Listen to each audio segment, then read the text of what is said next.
We will go ahead and start off by standing for the pledge.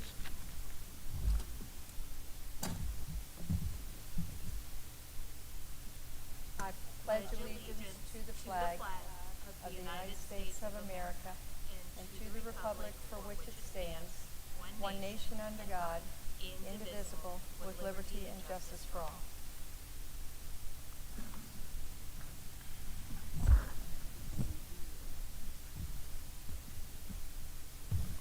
Good afternoon, everyone.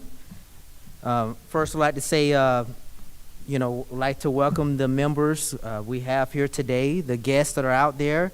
The superintendent, Dr. Gulick, is also here with us today, and school board members. And to all of you that, department heads, to all of you that are part of this meeting, thank you for taking the time to join us today. We know it's important, and we know you have extremely busy schedules, so thank you for taking the time to join us. We're going to start off the meeting with the roll call. Ms. Melanie? Okay. So I do not have a list to go on, so I would ask Miss Jenny Eggers to go ahead and start us off, and then I'll record for the minutes. Jennifer Eggers. Angie Lester. Yes. Your name?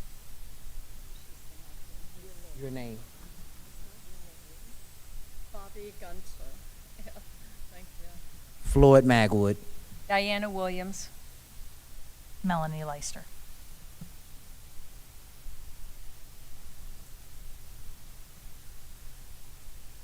All right. So it looks like we have a quorum. We're good to go. So the next thing we're going to do now is the acceptance of the minutes from the last meeting. I believe everyone received an email of that. And if there are no corrections or changes, I would accept a motion to approve the minutes from the last meeting. Motion to approve. Second. All right. Any further discussion? All right. All in favor of approving the minutes, say aye. Aye. Any opposed? Motion carries. All right. Next is the district overview, and that's from Dr. Gulick.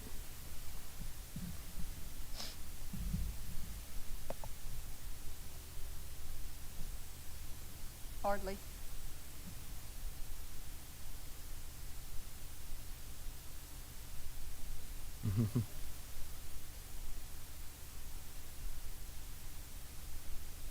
You use a teacher voice. I can use my Be teacher real voice loud. pretty well. I'm married to one, so she There can you get loud if she go. needs to be. All right. Well, good afternoon, Chair, members of the ICROC committee. I'll be very brief. I was reminded when I was on my way over here today that this is my last ICROC committee. So I wanted to take a moment to thank all of you. Thank you for your service and your roles. Thank you for serving in an oversight capacity to ensure that our students have what they need. I also want to thank the team behind me because they're the ones that put all the work together to present this information to you. That's just a small glimpse of the great work happening in Marion County Public Schools. My last day with the district will be July 11th, and I think, did I see Dr. Brewer come in? Dr. Brewer was selected today by the board to serve as the interim superintendent, so you'll get to see Dr. Brewer. She's a fantastic member of my leadership team, and so I'm really excited about the future for Marion County Public Schools. But just wanted to take a moment to thank you on behalf of our students and staff. I appreciate all the work that you're doing in a voluntary capacity to ensure that their needs are being met, and it's been a pleasure to serve. So thank you so much. Same here, and we thank you for all the hard work you put in. Thank you. All right, next we have the review of the budget from a CFO, Ms. Teresa.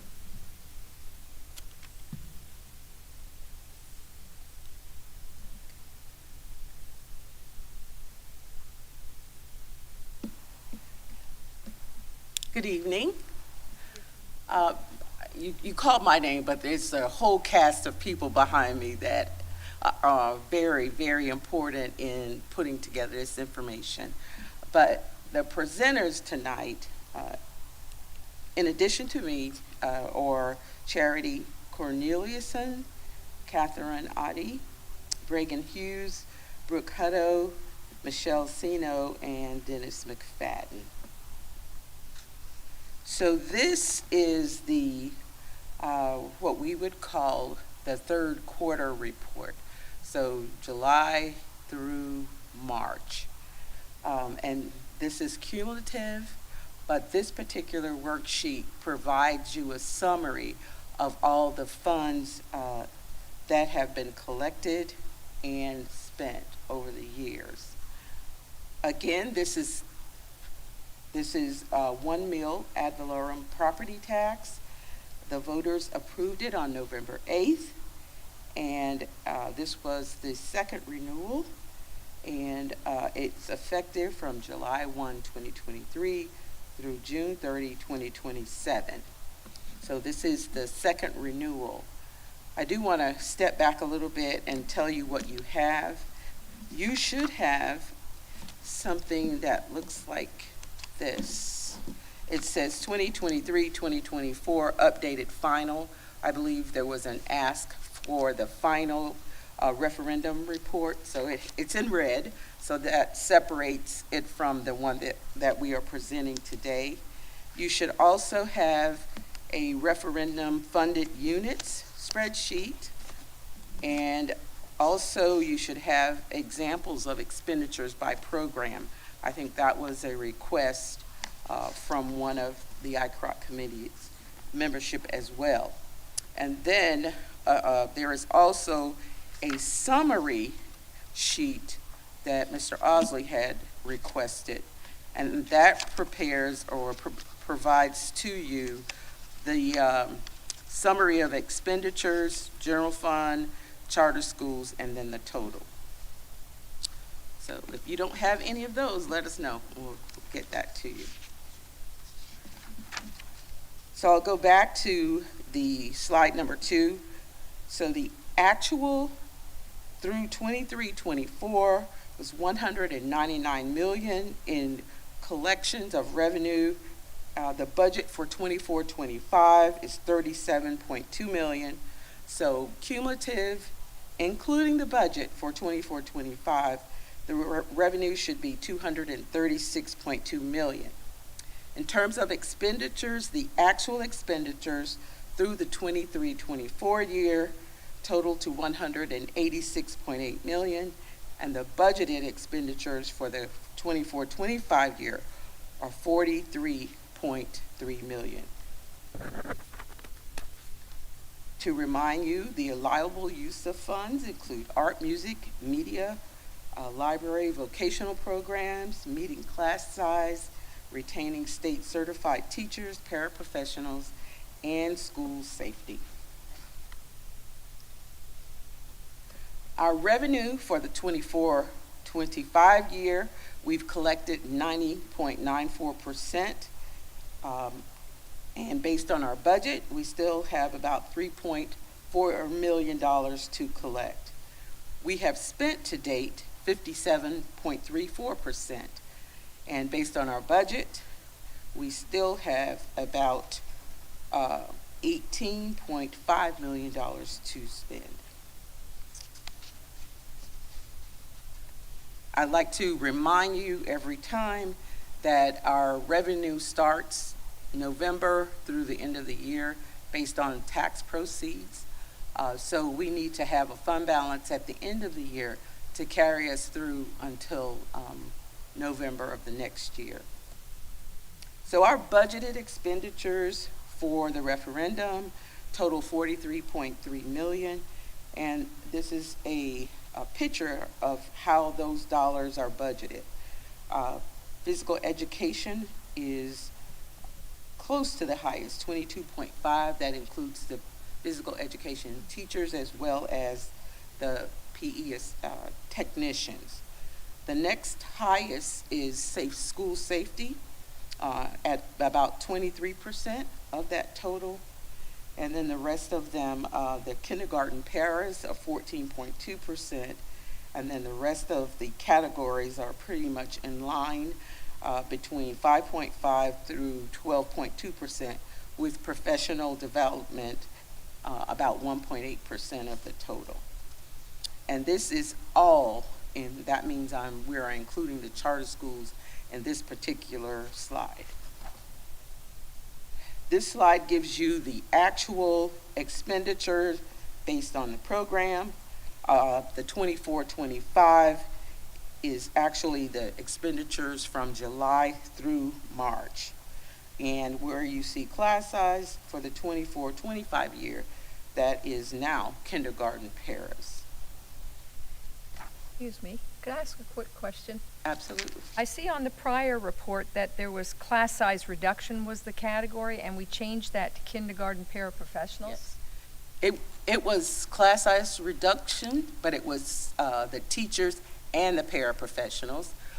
Our board made a decision at the beginning of the budget period for the current year to move all of the class size teachers to the general fund operating. And so now what is left in that category are the kindergarten paras. Thank you.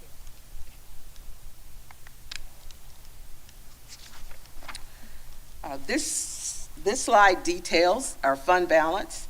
The beginning fund balance at 24-25 was $11.8 million. Keeping in mind, whatever is not spent, it's rolled over to the next year in this category. We budgeted $37.3 million in revenue and budgeted $43.3 million in expenditures.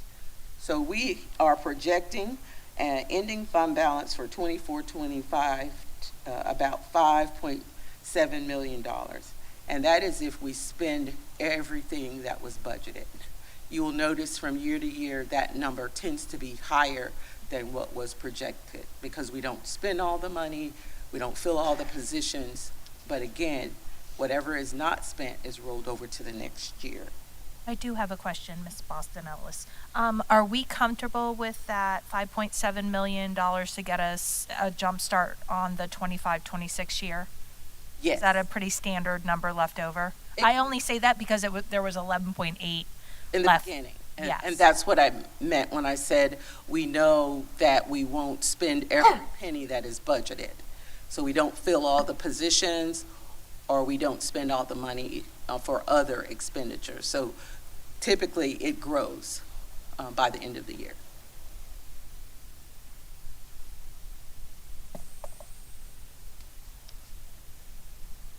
The next group of numbers will be related to the general fund, and it's excluding charter schools. You may recall that the statute changed, and whereas several years ago we did not include the charter schools, but now there's Florida statute that says the charter schools have to be included in the referendum calculation, as well as the millage dollars. And now with the sales tax, they have to be included in that as well.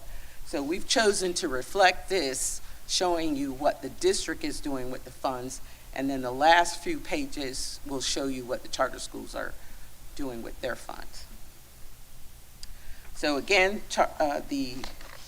we have the kindergarten paraprofessionals.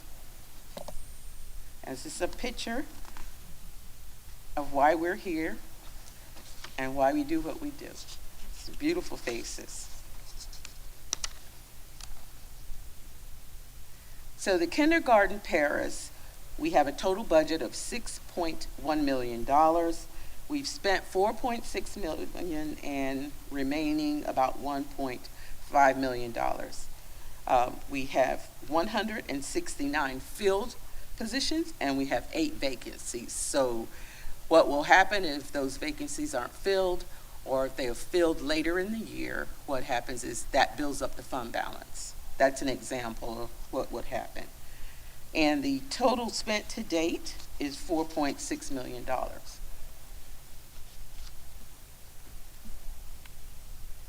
So now we'll move on to physical education. And Ms. Cornelius-Sun will be here. Good afternoon. Thank you again for taking your time to be here and hear all of the things that we don't get to share all that often, so it's nice to let someone hear it. This year, all of the MCPS physical educators proudly partnered with Ocala Mayor Ben Marciano to promote his platform of health and wellness across Marion County schools. Over the course of the last 10 weeks, K through 12 physical educators engaged students in the Mayor's Fitness Challenge, a weekly video series designed to inspire movement, teamwork, and healthy habits. More than 27,900 students in over 30 schools participated in the weekly challenge. That's a pretty big number. Creating a countywide culture of wellness and excitement around physical activity. The challenge videos featured Zone Fitness physical trainer Joe Adcox and Clinton Hart, a former NFL player and local fitness club owner. Their energy and expertise and the connection to the community made a powerful impact on students and staff alike. Each week, learners and educators looked forward to the challenge, creating a positive momentum that extended far beyond the gym. The impact was truly phenomenal. And normally, I would share with you information about our elementary track meet. However, weather pushed that to May, so I'm going to share with you something that I feel is pretty important and something that I don't get to do very often. We know educators arrive to their positions now in a lot of different ways, very different than 5, 10, 15 years ago. And I just want to spotlight a couple of those that come from very different pathways to arrive where they are, but are equally very effective. Two of our coaches at Bellevue Santos Elementary is who I would like to spotlight. Everett Nelson, a proud Ocala native and University of Florida graduate, brings over a decade of experience to Marion County schools. He's currently serving as a physical educator at Bellevue Santos Elementary. Everett is known for launching innovative programs like cardio drumming, which he introduced across local schools, as well as with MCPS administrators over the summer. His leadership helped earn the 2023-2024 Powerhouse Physical Education Program Award, as recognized by the Fitness and Nutrition in Schools program. Beyond the classroom, he shares his expertise at countywide events, advocating for active, engaging physical education for all learners. His partner, Jeffrey Koviak, has a very different pathway to where he arrived. He is a U.S. Marine Corps veteran and Michigan State University graduate. He transitioned from a successful career in IT to join Bellevue Santos' elementary program as a coach. Now in his second year, Jeffrey brings passion, structure, and heart to the role, quickly earning a Rookie Teacher of the Year nomination from his coworkers. Together with Everett, he co-leads Bellevue Santos' PE program, creating long-lasting impact through fitness, teamwork, and community connection. Thank you so much for your time. Thank you.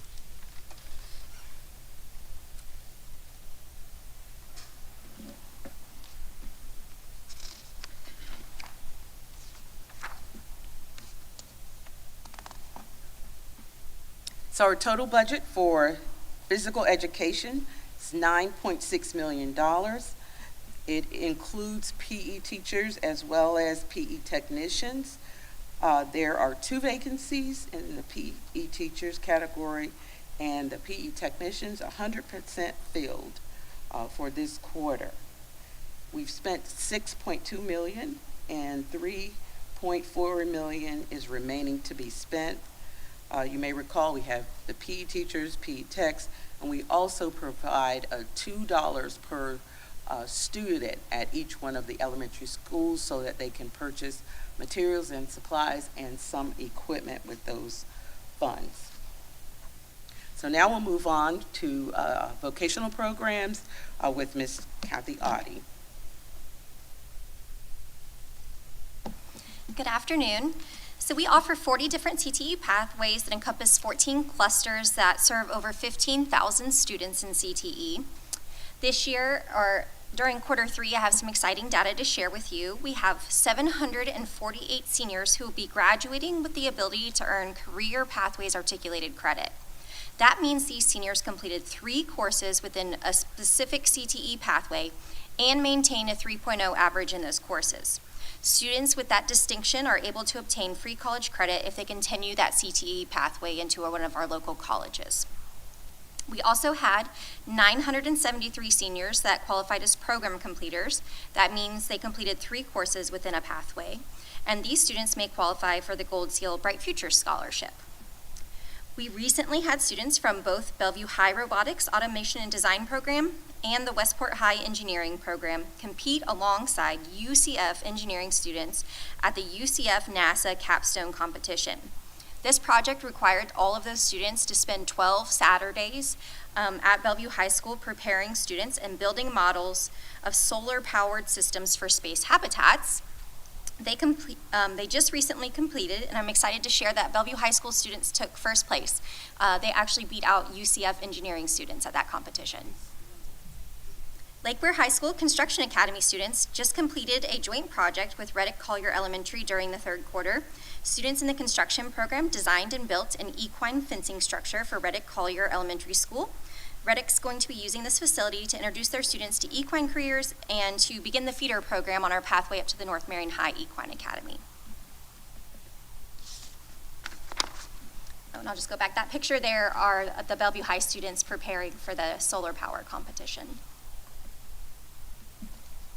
Now I'd like to share some of our recent business and industry connections we've had in our programs. This is just some of the activities that took place during the 3rd quarter.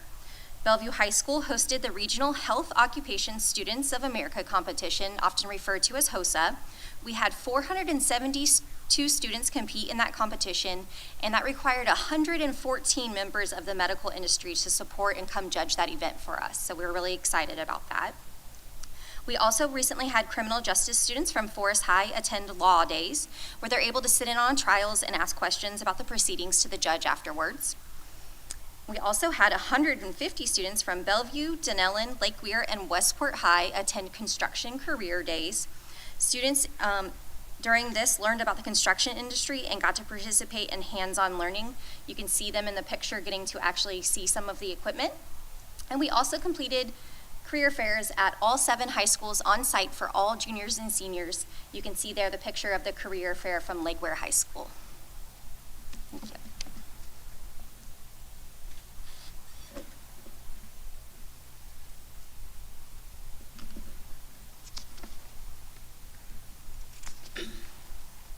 As you can imagine, the vocational programs are pretty robust, and they require a little bit additional funds. But their total budget is $2.4 million. They've spent to date $1.5 million, and they have a little under $1 million left to spend. With a total of 20 teachers, they have 1 vacancy. And their budget is a little bit different. We do provide funding for their salary and benefits, but they also use some of their funding for capital outlay, materials and supplies, and where it says utilities, that's just fuel for field trips, as well as purchase services. And so this is a really robust program, and we're really proud of the things that referendum is providing. So next, we will go on to library media. And we have Ms. Bregan Hughes here today.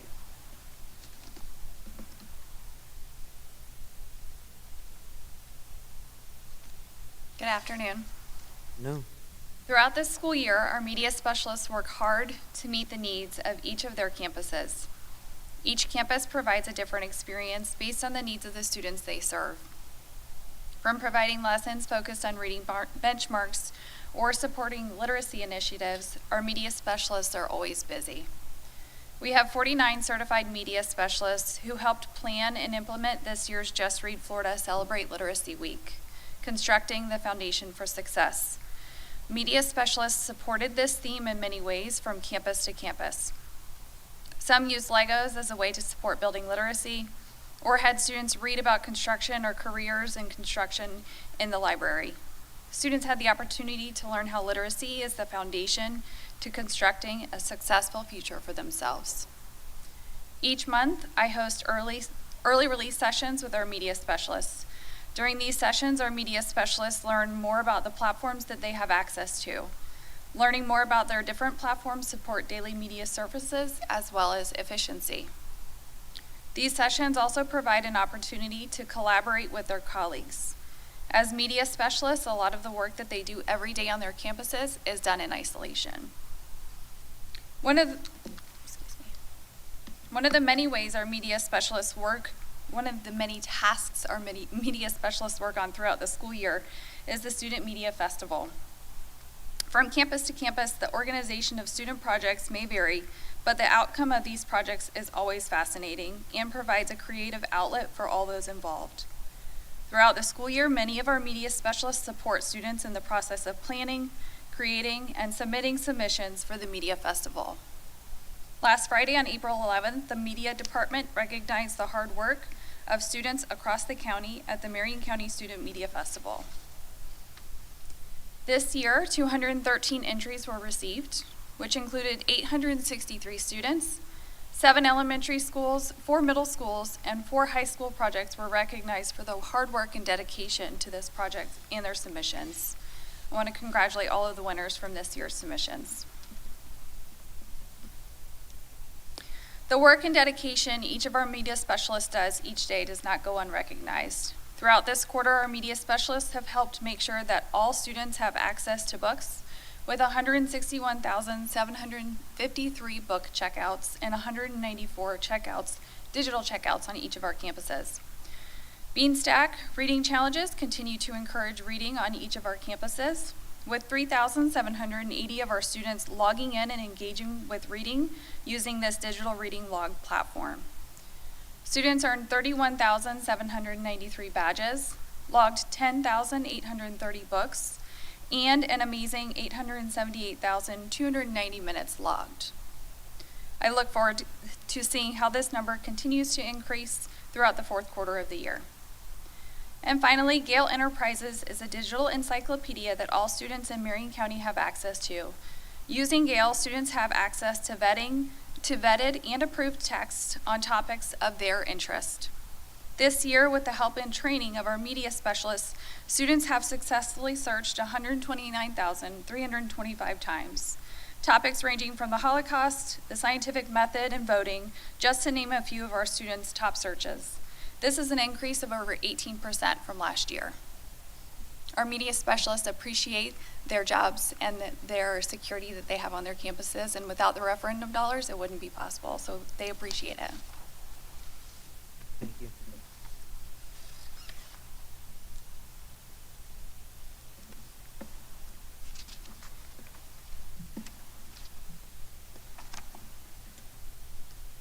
So with library media, there's a budget of $4 million. They've spent to date $2.6 million, and all 48 positions are filled as of this quarter. Again, salaries and benefits are spent, and $2 per elementary student are allocated to the schools for supplies and equipment and dues and fees.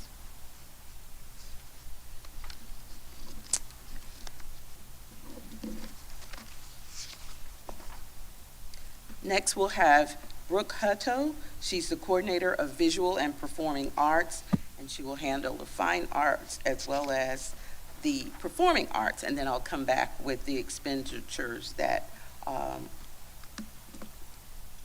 and budget from those two areas. Good afternoon. It is always my privilege to come and share the amazing things that our music, visual arts, dance, and theater programs are doing in the county. On the screen now, you'll see some information from our visual arts programs. On the left-hand side, we have an image from our Kids Tag Art ceremony. Open to all fifth graders in Marion County, Kids Tag Art is a collaboration with the Marion County Tax Collector's Office and our fifth grade art programs. This program inspires students to design their own specialty license plate while also learning about the practical application of license plate art. Each school has 2 winners selected, and from those representatives, the sponsors choose an additional award of distinction for their sponsorship. This year, 58 of our students were selected as the top 2 entries for their schools, and from those winners, 18 awards of distinction were selected by the sponsorship donors. Our award ceremony was held here in the MTI Auditorium on Saturday, February 8th, and then all the winning students and their families were invited to see their work on display at the Appleton Museum in their education wing. We're always very thankful for our partnerships with our local communities like the Appleton Museum. On Friday, March 28th, 37 of our senior art students of Westport High School's MECA program held their senior show at the Marion Cultural Alliance, also known as the BRIC. Together, they displayed 196 pieces of art. The show was entirely curated and planned by the seniors, down to the food that was served that evening. This is an amazing opportunity for our students to have their art on display for the community, and they also get to speak to their art and their passion for their art as well.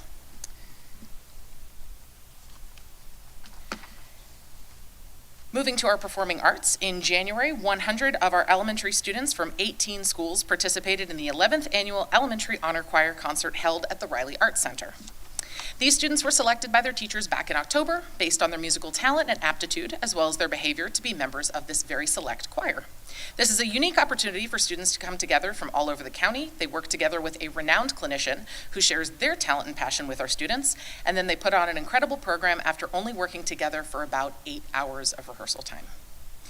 And then in celebration of Music in Our Schools Month, we hosted our 11th annual Charlie Dixon Memorial Elementary Music Festival at First Baptist Church of Ocala on Thursday, March 6th, with 25 of our schools participating. This event is a unique collaboration between elementary music programs, showcasing their talents from singing to dancing to playing instruments. The finale then features 2 songs sung by over 700 students.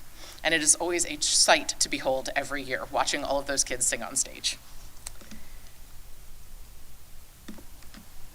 The amazing MCPS dance programs from Bellevue High School, Madison Street Academy, Sunrise Elementary, Vanguard High School, and Westport High School presented the 4th annual Spring Dance Festival in February, featuring approximately 200 students.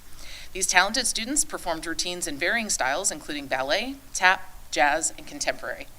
And it was a pretty amazing show to watch. Our theater programs from Horizon Academy, Bellevue, Forest, Vanguard, and Westport High Schools participated in their district thespians competition in December, with Vanguard and Westport then moving on to state competition in Tampa last month. Vanguard took home 2 superior ratings from both of their students, who were actually both freshmen this year, who participated, and Westport received 1 excellent and 3 superior ratings, including a top honors award, which indicates a perfect score for their category, which was awarded to senior Hannah Talby in the category of makeup design. In March, we had 2 of our high school color guard programs, Bellevue High School and Forest High School, compete at the state FFCC championships in Daytona Beach. Forest High School took 5th place in their division, and Bellevue High School took home silver medal for their division. And then finally, on Saturday, March 29th, 180 middle and high school students from 11 schools participated in our secondary all-county choir. This 3-day event was held at CF for rehearsals and First Baptist for their performance, and we were so thrilled to have 2 amazing clinicians there from Gainesville and Orlando to work with our students. They presented a highly diverse program with music from around the world, including France, Africa, and Brazil. As always, I would like to thank the voters of Marion County for their continued support of the arts through the referendum, and to all of you for your continued service on the board. Thank you so much. Thank you.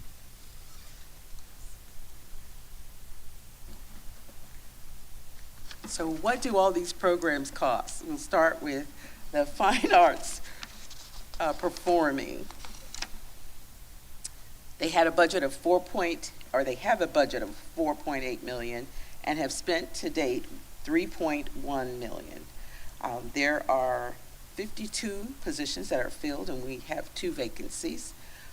There is a 0.5 energetic coordinator, and also we have 11.5 filled positions for paraprofessionals and 0.5 vacancy.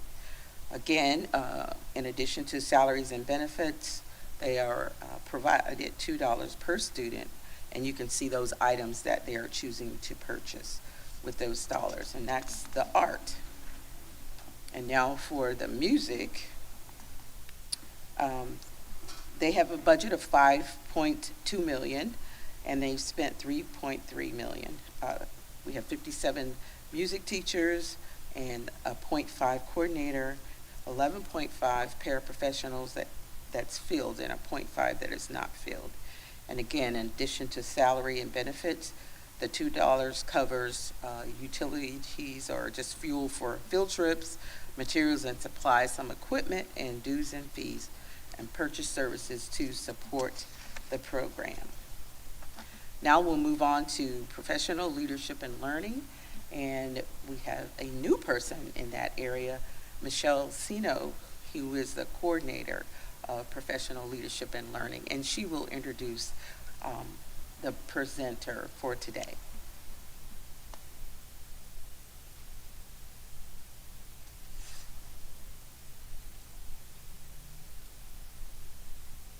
Good afternoon. It's lovely to be here. Thank you all so much for your support.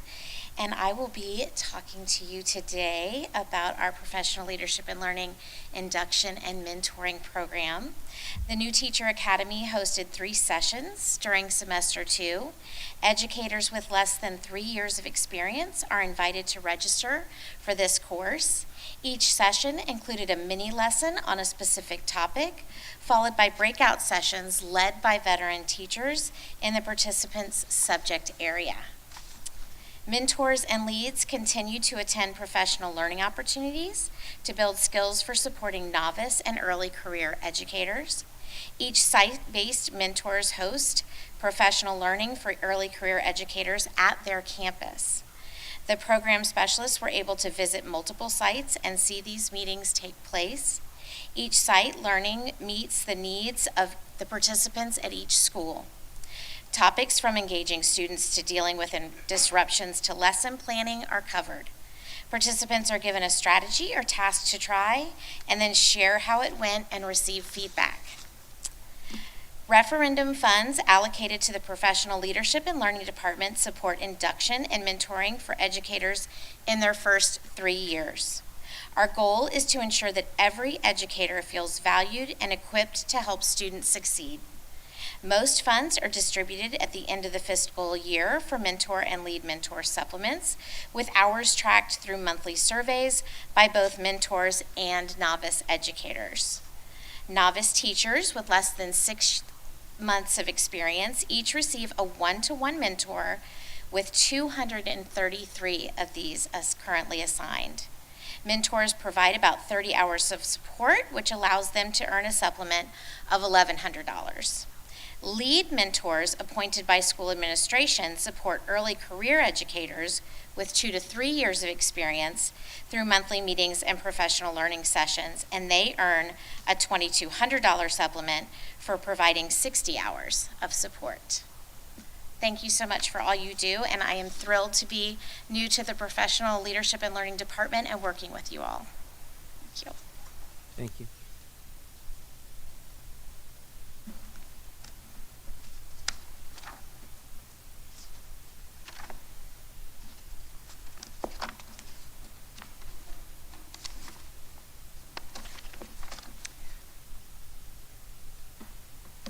The total budget for professional development is $628,000.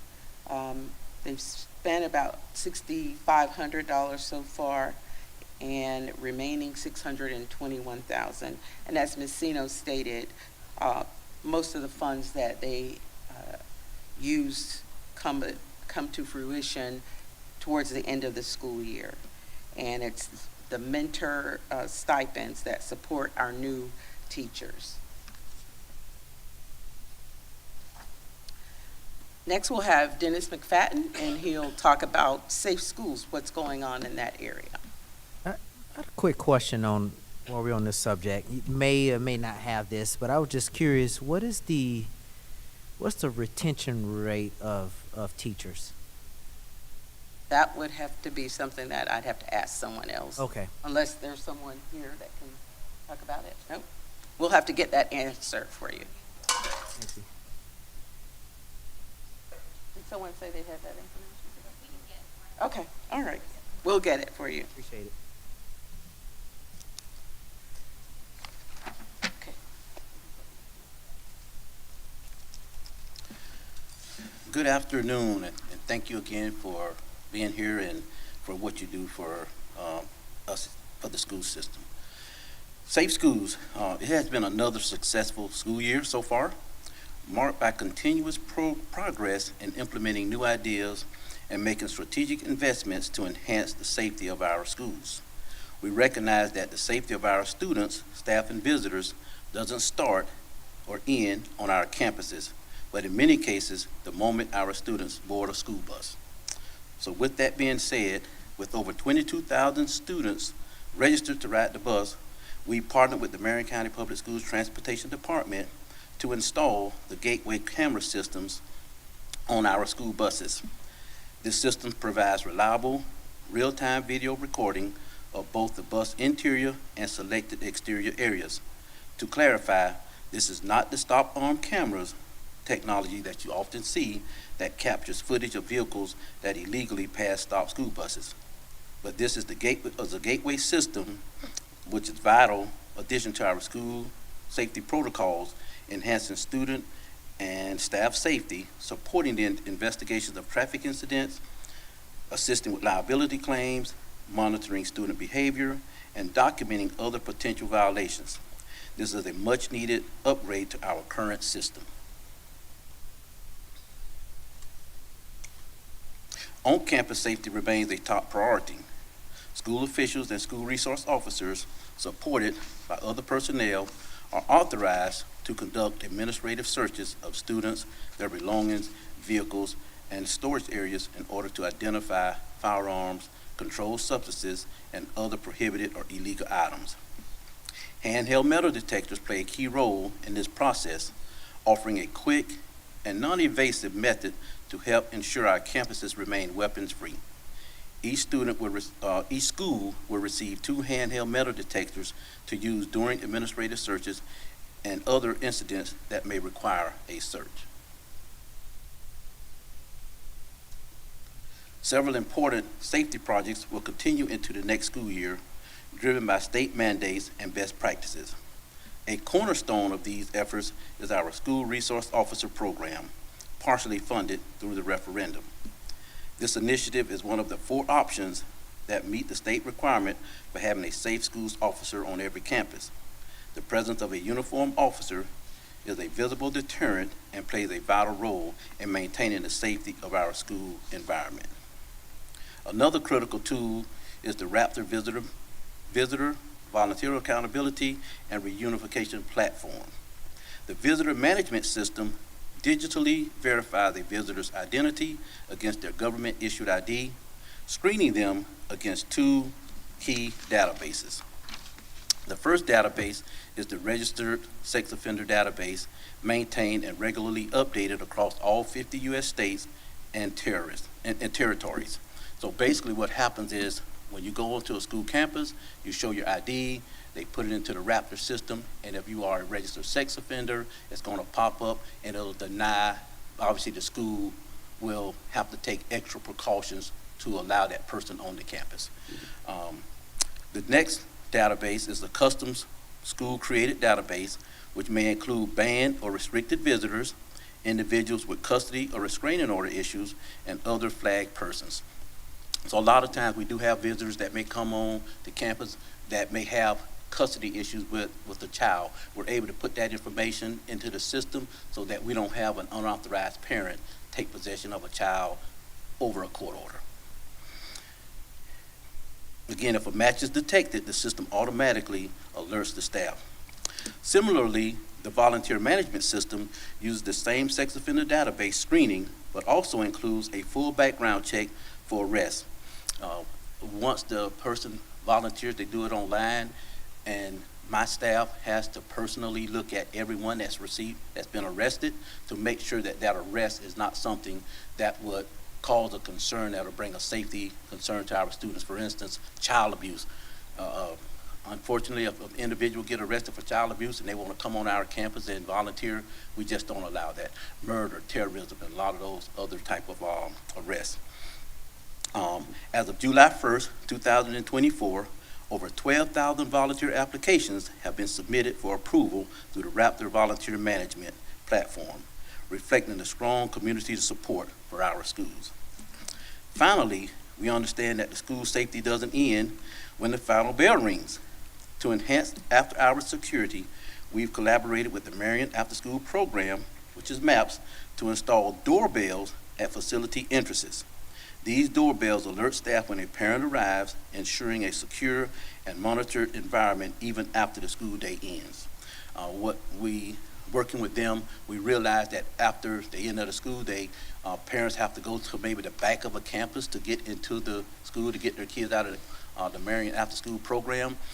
But there was no way to notify the MAP staff that somebody was at the door, and so somebody would have to just stand there physically at the door. So what we done, we put up gates, special gates for our MAP areas, and we put doorbells on them. So now when the parent comes to the back door, they ring the doorbell, the staff comes out, and they let them in to get their child for the MAPS program.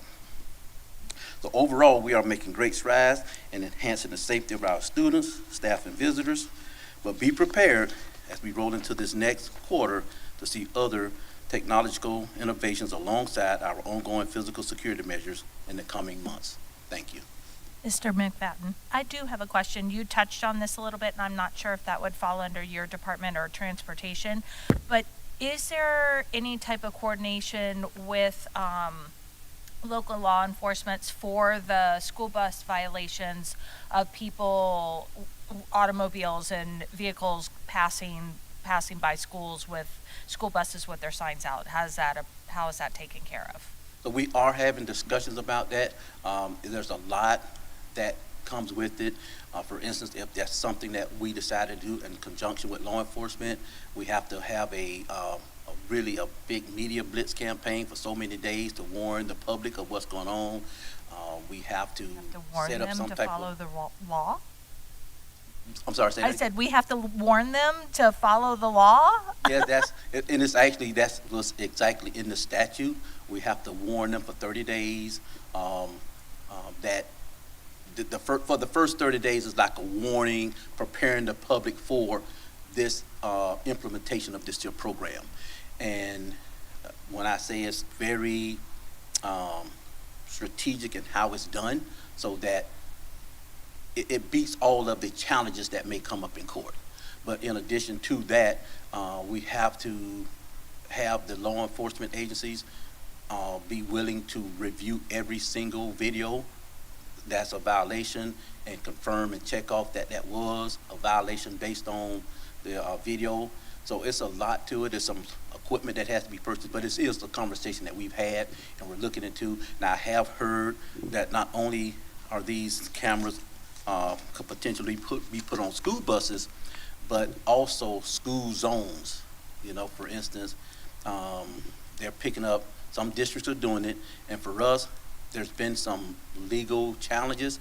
So we're sitting back watching, because this is like the second time that they've tried to introduce this type of legislation, and sometimes it just fails and it just stops. They have to start and rethink this whole thing again. So we're monitoring it, but we've also got, we do an annual study, the transportation department does, annual study of how many buses, cars go around buses on the driver's side as well as the passenger side. So we do that annually as a way to gauge if this is something that we really need, because and it's not about the money, it's really about the safety. So, but there is a cost associated with it that for those citations that are issued, a certain amount of it goes back to law enforcement, a certain amount comes back to the district, the school district, and we can use those funds for training or other safety measures. But we don't want to do something for the sake of trying to make money. That's not the purpose of it. It would be strictly for if there's a need, because there is a real issue and concern about passing the stop arms on the buses. Okay, thank you. Yes, ma'am. Anybody else? Thank y'all so much. Thank you.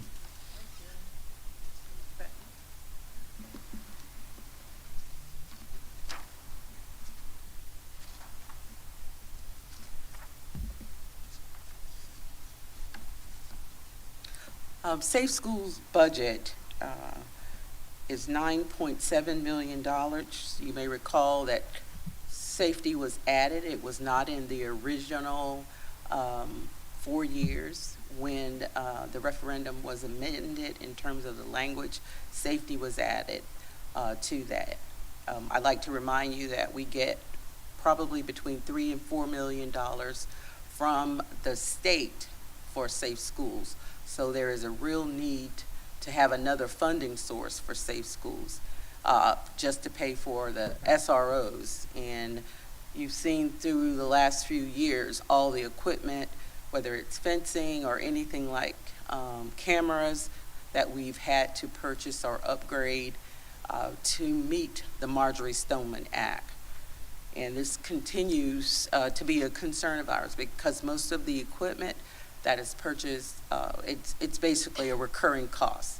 Camera's only going to last so many years and you have to replace it. So this is very important to the school district, the referendum is. They've spent to date about 31.52%.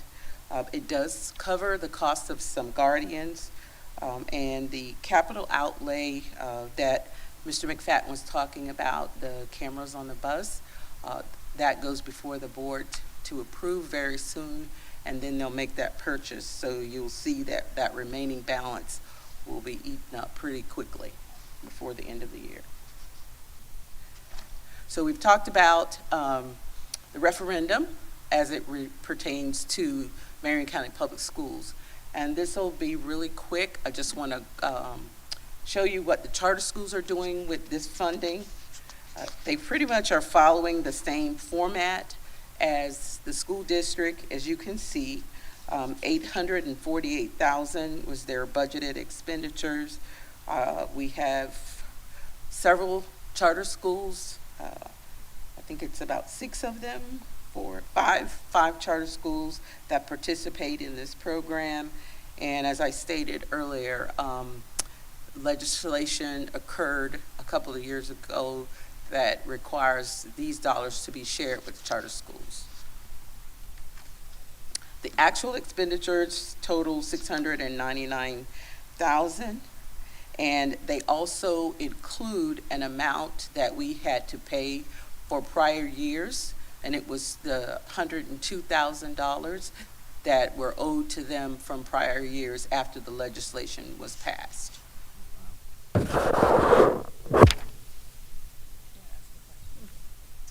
Oh, yes.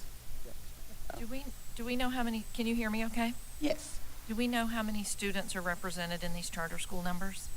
Roundabout? Trying to think out loud. Maybe about 500 kids in the charter schools. No one wants to commit, but there's quite a few. I think about Ina Colon has I think they have K-8. McIntosh has K-5. O'Calley has middle school, and they also have high school, and then Marion Charter. So I would say in excess of 500 kids, but I can also get that information to you as well. Do they receive per student? Yes. The funds are per student? Yes. Mm-hmm. We'll get that information to you as well. They did their annual presentation today.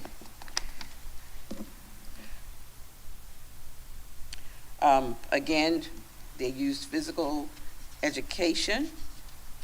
They used a referendum for that. Also art and music. Again, as I stated, they typically are following what the Marion County is doing as well. And they've spent also $152,000 on professional development. And they use their funds for safe schools as well.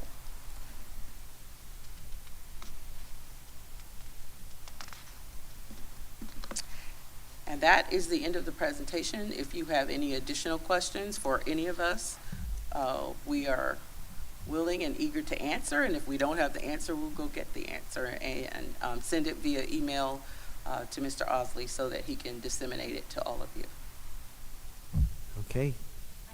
I have a question, and this goes back to the beginning, and I apologize if it was clarified, but is the rollover amount, is that just put into like the whole big picture and it goes to, divided by Yes. percentage? It doesn't go back to that area of study? or? It goes into our fund balance pot, we call Pot, it. okay. And then each program will submit another budget for the next year. We typically budget the salaries and benefits and what they want to purchase in terms of materials, supplies, or the like. They submit that based on the budget that they have for that year. So it does not go back to them. But referendum, if all the money isn't spent, it goes back to the referendum fund. Okay, gotcha, thank you. Does that make sense? Yeah. Okay, Good good. question. Yes, sir. Any other questions? One probably for Dr. Gullett, not about the current budget, but about future. Going on to our next. A question for Dr. Goodley? For Dr. Gullett? Dr. Gullett. Okay. Question for you, Dr. Gullett. I couldn't really hear you. I'm sorry. It's okay. Is that better? Is that? Sure. First of all, thank you for your years of service. We appreciate you. You're very welcome. This is a Bill in Tallahassee question. So I know that we have some things working their way through committees and in session right now that we're all very fearful of.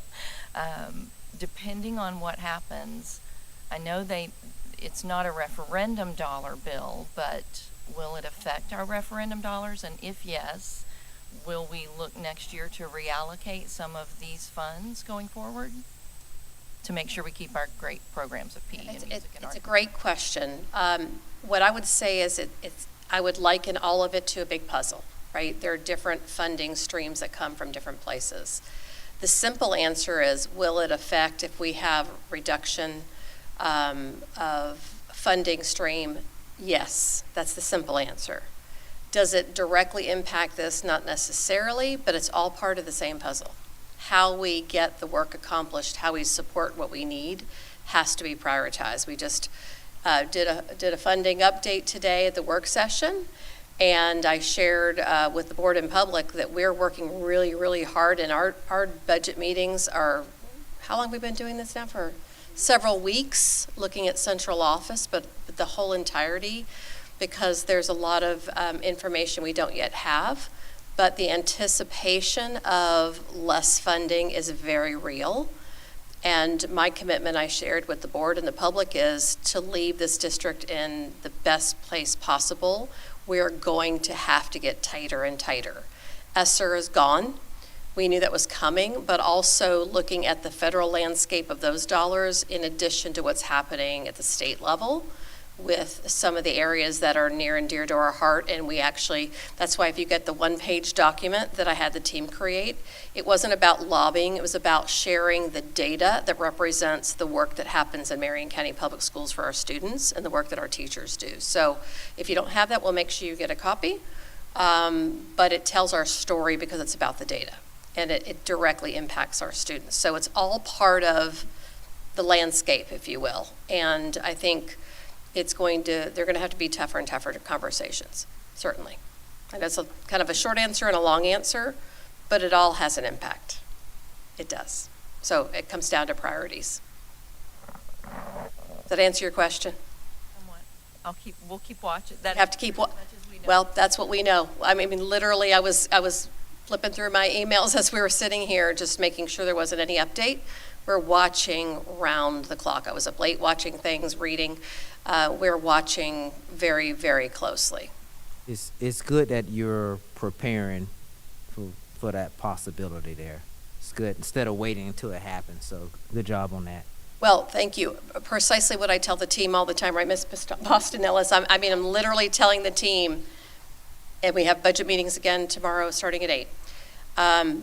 We have to plan on the worst case scenario because I don't want the district to be in a position 6 months from now, for example, saying, wait a minute, we need to regroup, right? So I don't want those reactions to come later. We don't know, but we, just like we would do with our own finances, we plan accordingly, hope for the best, but we plan for the worst. And I'm very, very mindful of people in positions, but priorities are always going to be students and those surrounding students, and we work backwards from there.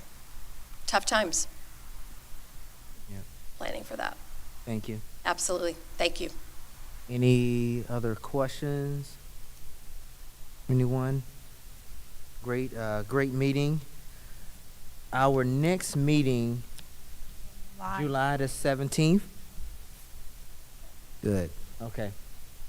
So that's what we have on that. July the 17th is the next meeting. Do we have any other matters? Anything to bring up? Anything I missed? I know this year is going by really fast, so I'm sure I can end up missing something. Okay. It's gonna be Christmas tomorrow, you know. Seems like it. It seems like it, right? All right, so we will, if there is nothing else to bring up, do we have a motion to end the meeting? All right, the motion carries. Thank you, everyone.